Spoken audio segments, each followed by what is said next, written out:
PulpMX.com to get a deal on a 2-stroke or a 4-stroke piston, replica, high compression GP style. VertexPistons.com brings you our first guest of the night. This man sat on top of the board in practice number 2 at Anaheim. This man took a nasty tumble on the first or second lap of the main event and came all the way back to 13th in a ride that showed his heart. Marty Davalos. What's up, Martine? How are you? I'm doing good. How are you guys, man? It's been a hell of a start for me. That's for sure. Oh gosh, dude. Marty, you've been the talk of the pits, not all for a good reason either. Yeah, I mean, I'm sure, but I'll tell you something. I'm super blessed that I was able to walk away from A1 was pretty terrible. Just honest with you. That one scared the crap out of me, and that was a mistake that it was my fault. Well, actually, I wasn't expecting it. I just got a little bit of wheel spin, and then it hooked. And once that 450 hooks, and you're not expecting it, it's just Jesus take the wheel, Yeah. Hey, before we get too far into this, though, Ferrandis Craig incident that we talked about for 30 minutes now, and everybody else is talking about it. Did you sneak inside on anybody during your day at Anaheim in that line? Did you ever make that move and make it stick on anybody? I honestly didn't. For our main event, that inside got super slippery. And so I was just trying to hit a little bit of the berm and just cut down because a few times that I tried, going on the inside, I just felt like I was fighting to get traction and just almost getting into the mechanics area. So I just kind of hooked from the berm and had a straight shot to the inside of it. What did you make of that Ferrandis move? Like, not dirt. We're kind of the opinion, like, not dirty, just ill-advised. Like, shouldn't have done it, but not like, hey, I'm going to take Christian Craig out. We don't think he was thinking that. I'm sure he wasn't thinking that, but, man, that was nasty. And I'm glad Christian is okay because, I'm glad he's okay and the mechanics are okay because, that involved a bunch of other people. It was a very, very fast speed turn, dangerous. And I'm glad Christian is okay. It's a bummer that he wasn't able to get up and his bar was bent up. But, I have no comment. I think Christian was out of the corner and he came in, pretty far behind. And, I'm sure everybody wants to win, and right. Sometimes your brain just goes blank and you just don't think. So it is what it is, Marty, yes, the first 2 rounds we saw some crashes. We did have the one in Anaheim too here, but it was okay. You came back and you were good in qualifying. With these crashes, was there any point where you're like, man, maybe I just need a few more years on a 250 to get some experience? Was that running through your mind at all? No, dude. I'm kidding. Don't talk. I don't want to talk about 250. Poor Marty.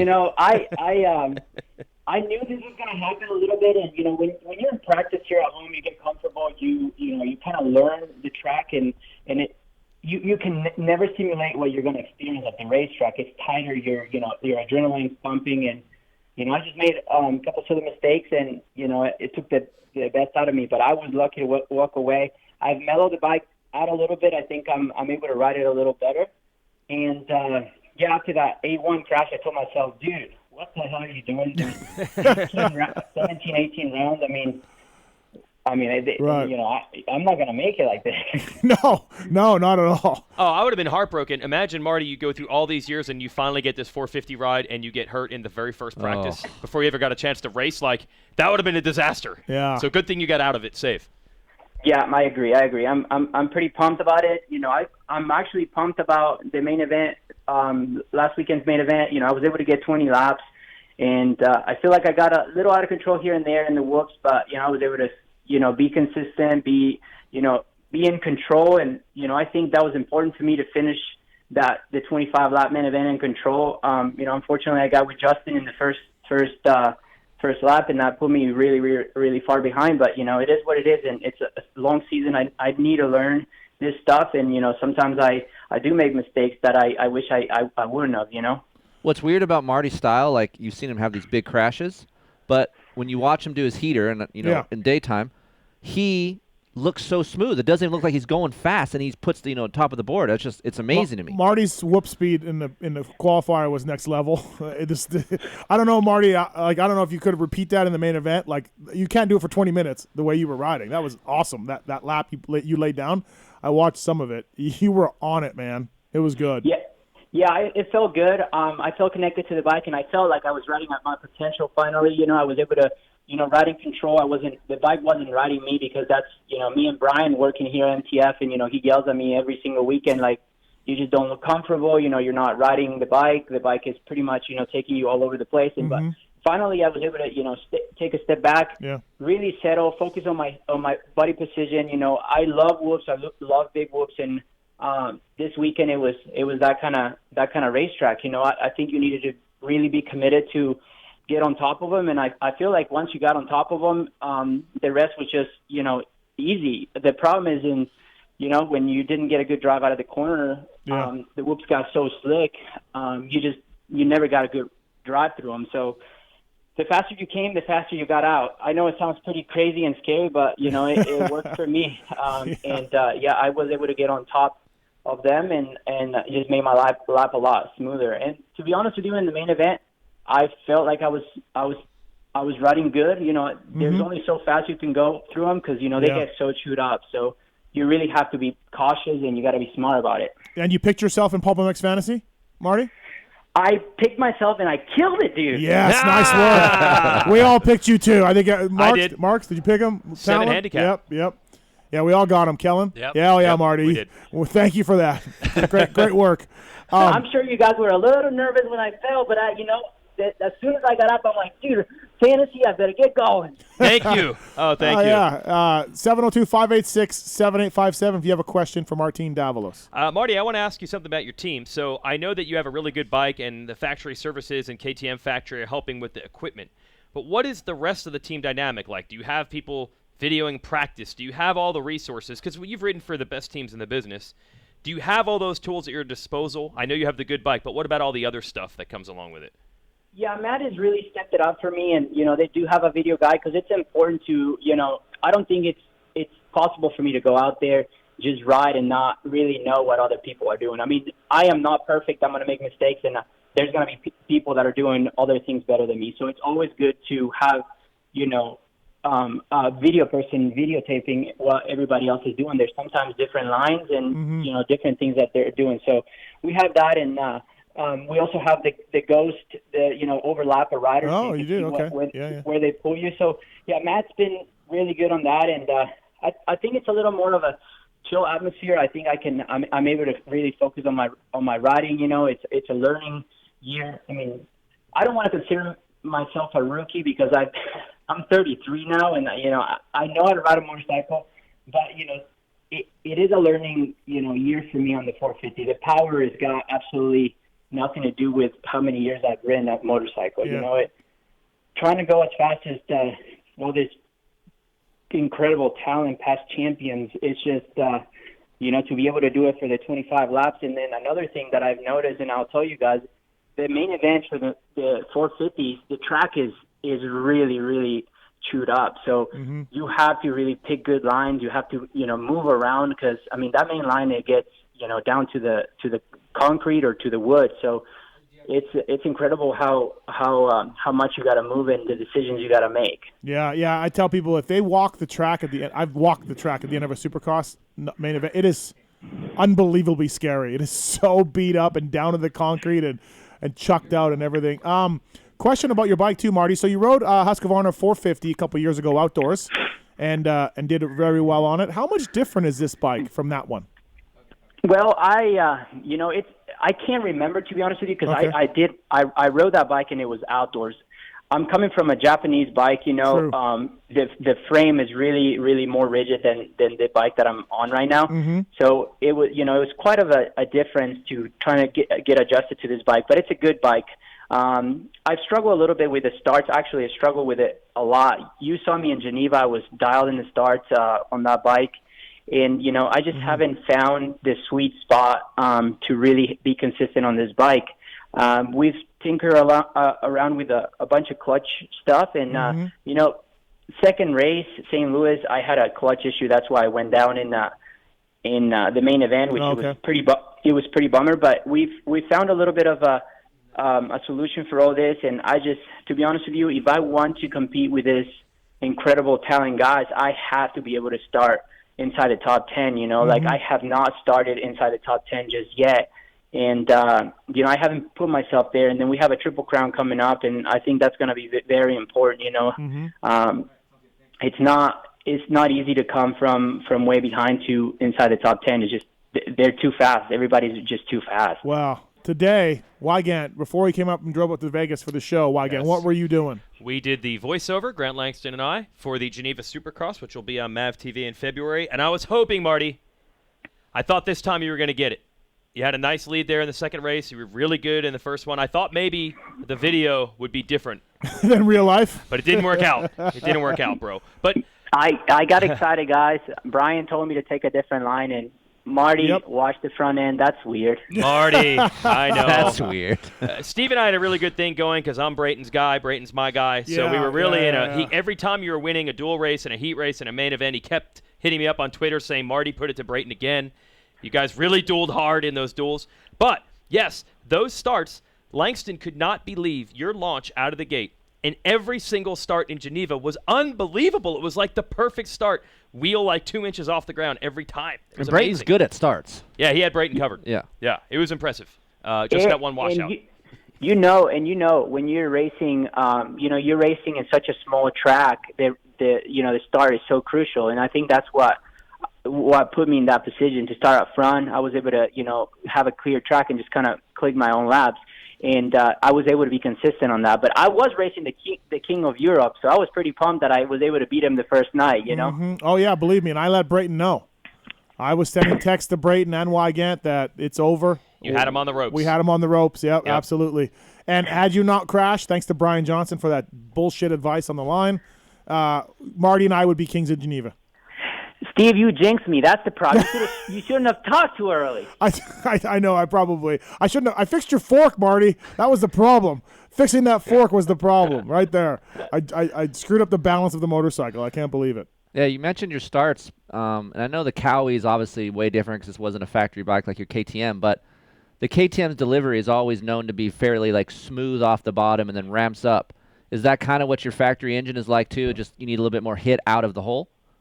No, it's not that. It's just this bike tracks so well out of the gate, and it just throws me back. And it really isn't right out of the grades. It's, once I cross the plastic, I do a little bit of wheel spin, and it's just very, very good traction, and I just feel like my body precision, I cannot, be still on the bike and locked in.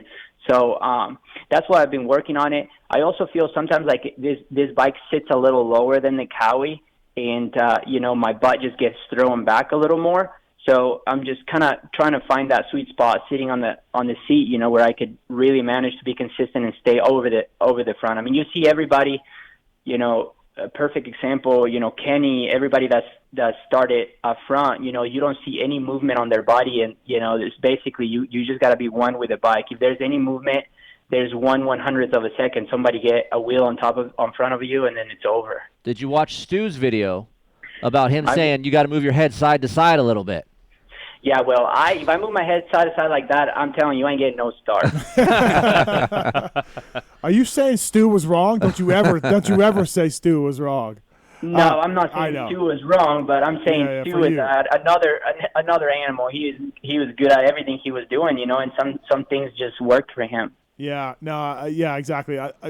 When he says I'm going to quad that, everyone just goes, "Oh, okay, well, I'm not." But yeah, good job, I guess, James, on quadding that or whatever, right? So, Vertex Pistons bringing you Marty Davalos on the show. Sales at pivotworks.com if you want a discount on a 2-stroke or a 4-stroke piston. They come stock in 250 and 2-strokes, I should say, KTM and Husqvarna's, which is what Marty is riding, a KTM.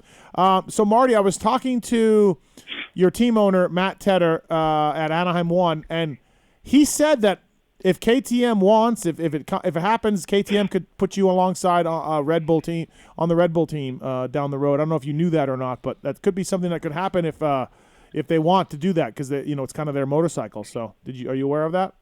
Yeah, I'm aware of that, and obviously it'll be a great opportunity. But I also gotta show a little bit of maturity.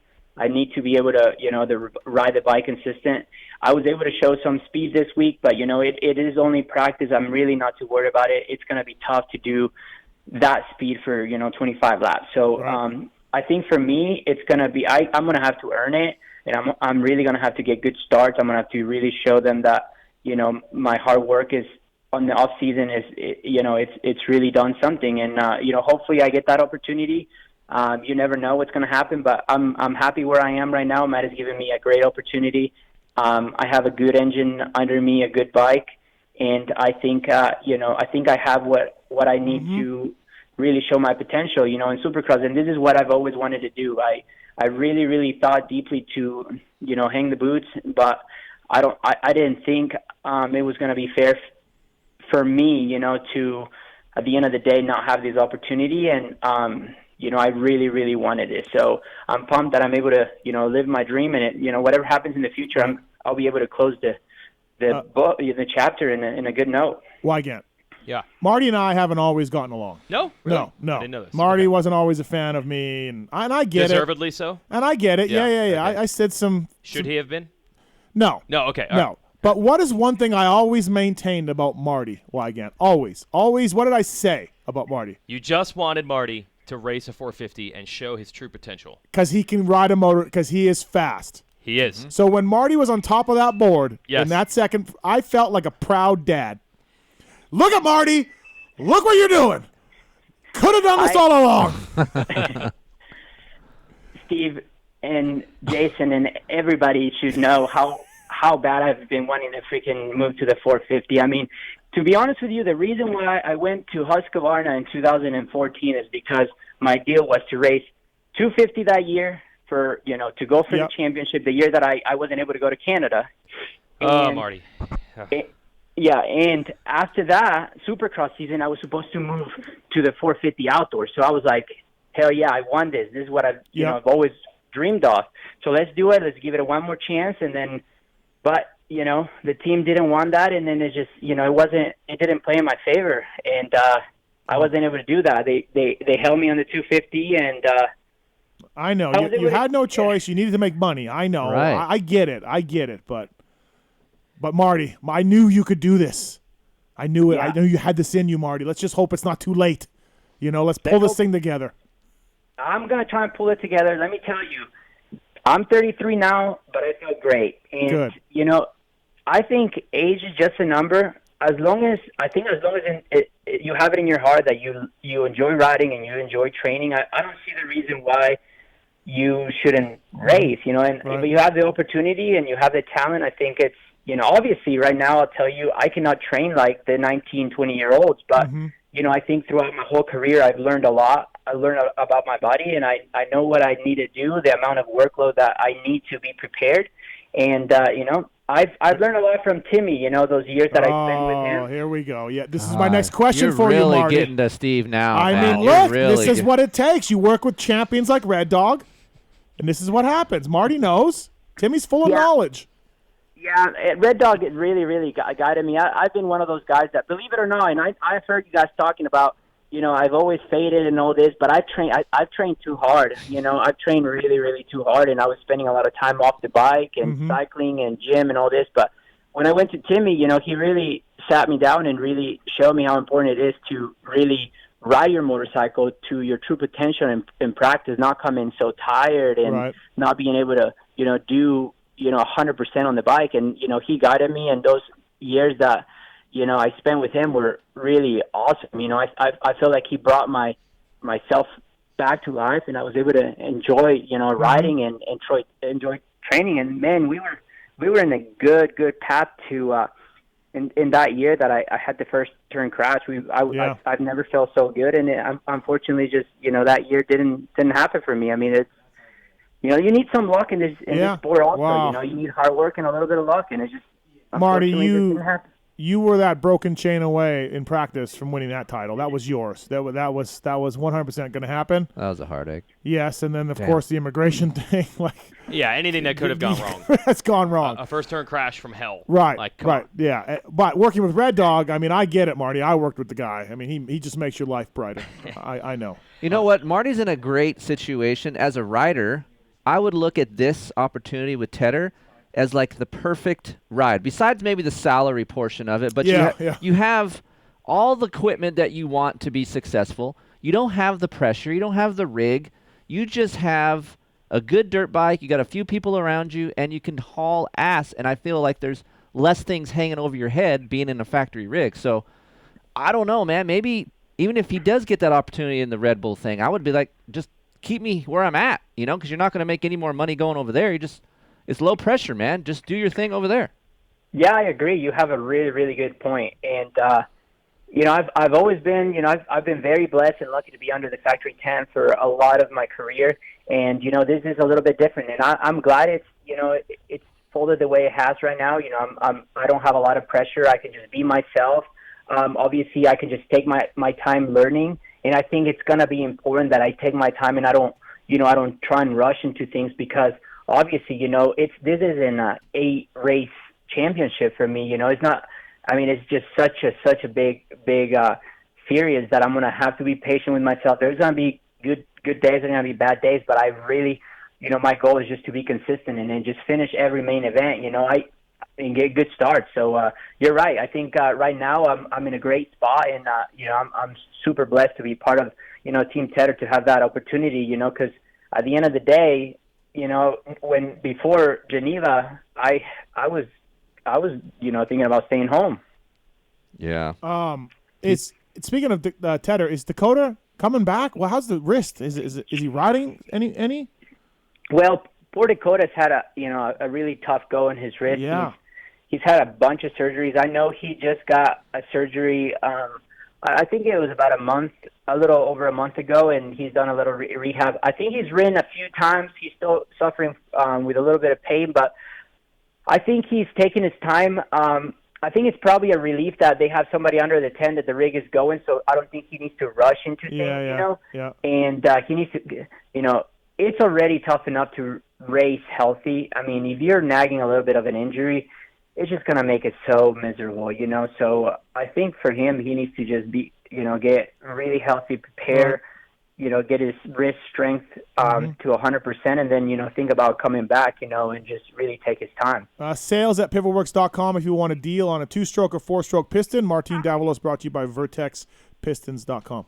Hey, speaking of nagging injuries, Marty, you had the leftovers from the first turn crash injury 2 years ago, even last year, the neck and then going numb and all that. Did you get that fixed, or did it just take time? Where are you with last year's injury? Because that was pretty bad.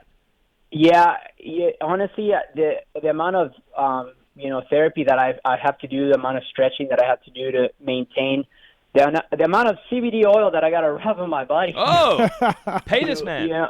Yeah, it's just, it's crazy. Obviously I fractured my C7 on my neck, and then the amount of carpal tunnel that got created on my left arm, and had to have surgery on that. It really, really helped that issue.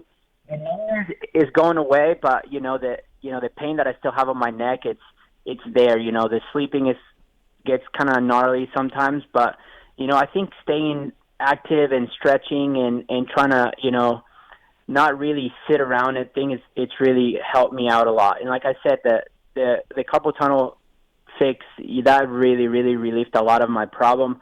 I was having some swollen and weird spots, and it just, last year, unfortunately, my last year with Mitch was miserable, just because I wasn't able to ride to my potential, and I hated it so bad because I knew it was going to be my last 250 year, and I just wanted to race healthy. Mitch has been so amazing to me, and I wanted him to know that I was giving him my all, and I wasn't able to do that. So, middle of the season, I went and got the surgery. I told Mitch, Mitch, let me go get the surgery done. Let me try and come even out of shape the last 3 rounds, but at least let me have fun on your bike because it's so amazing, and that's what I did. I wasn't in the greatest shape, but I was able to sneak in some top 10s, I think a few motos here and there, and I was able to ride a lot better. So, I was able to fix that problem, and then, off season I had a little baby that has changed my life, and obviously it's brightened my future quite a bit. Just I look at life so differently now.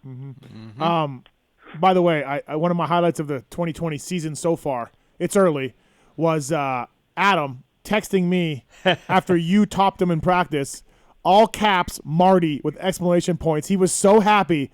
He said, "Pass the torch." That's awesome. Adam AC loved the fact that you were on top of that board. He thought that was awesome. So Adam is so awesome, and we've been teammates for so long, and we're really good friends. I have a lot of respect for him, and I've seen him go through his up and downs, the shoulder injury, his championship, but it's incredible the amount of work ethic and how much he believes in himself and what he does on a motorcycle. The hard work he's put throughout his whole career. So it's amazing. I have a lot of respect for him, and he's a great guy. He's a good friend of mine. I have a lot of respect. He was stoked. Question for you, Marty, from Isaac. Isaac, welcome to the PulpMX Show, brought to you by motorsport.com and Fly Racing. What's your question for Marty? Hey, I just want to say, Marty, congrats on getting P1. I was really excited for him. I'm a big fan from the PC days, Rockstar days. You looked really good at Anaheim, too. And I was kind of, a crash went under the radar. I didn't while watching the moto. But how did you feel going into the main after doing so well in pole position? To be honest with you, I felt good. Obviously, when you're running, top 10 lap times, and after that first practice, I was P1. I knew that I had the speed to the speed around the track. I knew what I had to do to go that fast. And going into the main event, I just told myself, good start, and solid laps, I can get in the top 10. Obviously, I can't tell you my goal is to go and win. Obviously, everybody wants to win, but I'm a rookie. I want to take things differently. My goal is to get a good start, run in the top 10, and see what happens. That's what I need to start with. I know I can. I'll tell you, if I get the whole show, you might see Marty go nuts and maybe loop out again. But I have to really, take it all in, take a deep breath. I need to have, this is a different racehorse. This thing will get you in trouble. So, it's I was feeling great. I felt like I was solid in the whoops, and unfortunately I just didn't have the start. All right, thank you, Isaac. Thanks, man. Wow, Marty, look, I can't pick you this weekend in the Triple Crown for PulpMX Fantasy. I hope you do well. Don't get me wrong. Really? But if you really shine this weekend, Marty, I'm going to be bitter that I didn't wait, because Triple Crowns could be your thing, Marty. If you get that start and you've worked on it, you figured out some clutch stuff, so your starts hopefully will be better. This Triple Crown you could really shine. You could be better than, say, Brayton. Oh, come on, Steve.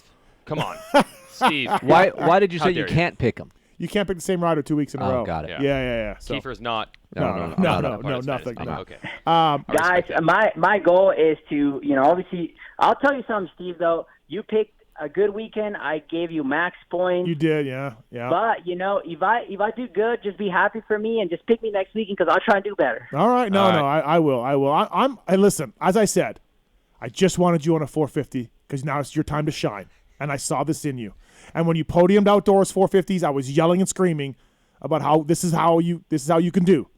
Why can't you can back me on all this? It's amazing how you've turned all these negatives into a positive. Thank it is you. amazing how you've twisted this. Thank you. You know what I feel like? There was at Christmas time a month ago. There's all these movies on TV, and it's always about like this Santa thing can't be real, this spirit thing can't be real, and then the end of the movie they always prove it really was real. All along. It really was. Santa. So is it like Santa is real? Yes. When you saw his number. When you saw 3-7 on the top of the board, Steve, was it like, I told you all along? Yes, it was. It was real. Yes, I told you people. This is Marty Speed. He's got this. He comes down chimneys. He gives you gifts.